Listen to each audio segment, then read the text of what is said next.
Ūdens prieki līdznieka pieredze, organizējot pasākumu bērniem ar autismu. Kas jūs motivēja piedalīties projektā Atbalstīt ceļā? Man varbūt jāsāk ar to, ka man ir 2 jaunākie bērni ar autisma spektra traucējumiem.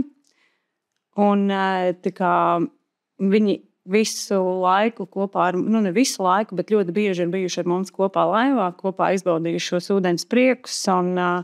Viņiem tas vienmēr ir ļoti paticis. Varbūt kaut kur viņi ir baidījušies, bet tas vienmēr ir sagādājis kaut kādas papildus emocijas. Un es zinu, ka bērniem ar autismu viņiem vajag kaut kādu papildus stimulu, vai tie ir zirgi, vai tas ir kaut kāds vēl atsevišķs tādas lietas, kas rada šo stimulu. Un bērns varbūt viņam atverās, es nezinu, kā tas skaitās, ka viņiem atverās kaut kas, ka viņi dara kaut ko ārpus savas kastes. Un skaidrs, ka mūsu bērniem varbūt tas nebija ārpus kastes, jo tā viņiem bija ierasta lieta, bet pie mums ir bijuši arī citi jaunieši. Kā jūs izdomājāt radīt šo pasākumu savas līdzinieku atbalsta grupas ietvaros? Līga man iesaistīja vecāku atbalsta grupā un veidot šo vecāku atbalsta grupu Ādažos autismu vecāku atbalsta grupu. Un varbūt tas arī bija tas pirmais solis, kad bija kaut kāds pieturas punkts, no kā sākt. Mēs tajā atbalsta grupā Ādažos nebijām pārāk daudz cilvēku. Mēs bijām kādas 5 mammas kopā, 4-5 mammas. Un tad caur Autisms LV, kas ir Facebook kanāls, kur visi vecāki, kuriem ir šie speciālie bērni, viņi zina šo vietni. Mēs arī piedāvājām iespēju pieteikties uz šo dienu uz ūdens. Un īstenībā atsauksmes bija, tā atsaucība bija ļoti liela. Pieteicās ļoti daudz. Skaidrs, ka tur bija ļoti daudz jautājumu, vai mans bērns varēs, vai viņš vispārībā gribēs. Bet mūsu uzstādījums, protams, nebija arī visus apmācīt un uzlikt tur uz tā dēļ. Bet vienkārši dot iespēju izbaudīt to, arī būt laivā, arī pastūrēt laivu, arī tad, kad instruktors vienkārši izdedzina kādu uz dēļu. Tās ir ļoti, ļoti lielas emocijas, pat arī cilvēkam, kurš ir pilnīgi parasts, neirotipiskais cilvēks. Ja viņam vienu dienu pasaka, hei, braucam šodien uz laivu, un tā ir pirmā reize, kad tu to dari, tu tāpat saņem ļoti lielu devu jaunu emociju. Pastāstiet par savu pieredzi, organizējot pasākumu bērniem ar autismu Atbalstīt ceļā ietvaros. Jā, mums bija vairāk šīs dienas, kad mēs aicinājām. No sākuma mēs bijām domājuši, ka tas būs daudz vienkāršāk, ka tas būs tā, ka mēs kaut kādu dienu atvēlēsim vai kaut kādas stundas atvēlēsim šiem īpašiem bērniem, bet tad es sapratu, ka tas tiešām tā nestrādās tik vienkārši, jo tur vajag saģēt visus hidrās, visiem nodrošināt atbalstu arī krastā un arī tur vecākiem sabraukt kopā. Viņi taču tomēr, tur vajadzīgs ir vēl kāds papildus cilvēks, tāpēc man nācās ņemt tur brīvas dienas no mana pamatdarba un tad veidot šīs speciālās dienas. Tās bija šogad, man liekas, mums bija 2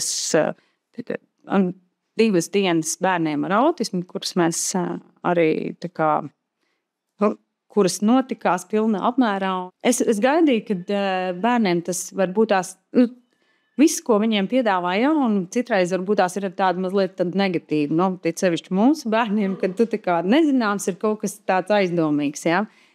Bet kopumā visi bija ļoti, ļoti atvērti. Viņiem, piemēram, es zinu, ka daudziem bērniem ir tās sensorās īpatnības, ka viņi negrib vilkt. Mums bija noteikums, ka ir jābūt obligāti hidrotērpam virsū, lai tev ir silti, lai tev ir jābūt vestei. Un tad bija mammas, un arī no mūsu tieši autisma atbalsta grupas vecākiem Ādažos bija mamma, kur jau teica, es neticēju, ka manējais uzvilks vispārībā, ka viņš lidīs tajā hidrā. Es neticēju, ka viņš vilks to vesti mugurā. Es neticēju, ka viņš būs laivā. Un beigās viņš bija laivā, un viņi izvizināja mūsu instruktors, un viņš bija ļoti priecīgs. Tas tā atbild no vecākiem, ka viņi vispār neticēja, ka viņas bērns kaut ko tādu darīs, un ka viņš izdarīja, un ka tiešām tās ļoti, ļoti pozitīvi. Īstenībā vispār jau tas pasākums, tas gandarījums ir droši vien redzot to, ka tiešām tie bērni ir tādā absolūti neveltot smaidu, kāpja iekšā, kāpja ārā, kad viņi varbūt tās gribētu pat ilgāk uzturēties. Un tas pat nebija tikai tas ūdens, tas, ka tu esi laivā, tad tur bērniem ļāvām pastūrēt laivu, un tas bija arī liels prieks. Tur var papīpināt ar laivu un braukt, un droši vien tas visiem kopā bija ļoti liels tāds piedzīvojums. Kādi ir ieguvumi no dalības Atbalstīt ceļā pasākumos? Es domāju, ka tas piedzīvojums ir tāds, ko iespējams, ka viņi par vasaru atcerēsies, hei, šī bija tā diena, kad bija baigi foršais notikums. Viens no ieguvumiem ļoti daudz, varbūt tās vecāki, tieši mūsu īpašiem bērniem vecāki baidās iet uz kaut kādiem publiskiem pasākumiem, kur būs, teiksim, varbūt viņiem ir neērti, varbūt viņi domā, ka bērns kā uzvedīsies, neuzvedīsies. Šeit bija tā drošā vieta, kur mēs aicinājām, te būs, hei, mēs te visi būsim savējie. Un šeit mēs tiekamies, un tā bija gan iespēja vecākiem. Mēs tur patās krastā, nezinu, tur tā kā atpūtāmies, mazliet piknikojām, kaut ko pasēdējām kopā, parunājām tikties ar vecākiem savā starpā. Kādas ir jūsu spilgtākās atmiņas no šī pasākuma? Bija vecais tēvs un vecāmāte, kuri ir uzņēmušies atbildību par savu 16-gadīgo mazdēlu, kuram ir mamma nomirusi, un bērns ir ar īpašām vajadzībām, ar autismu spektru.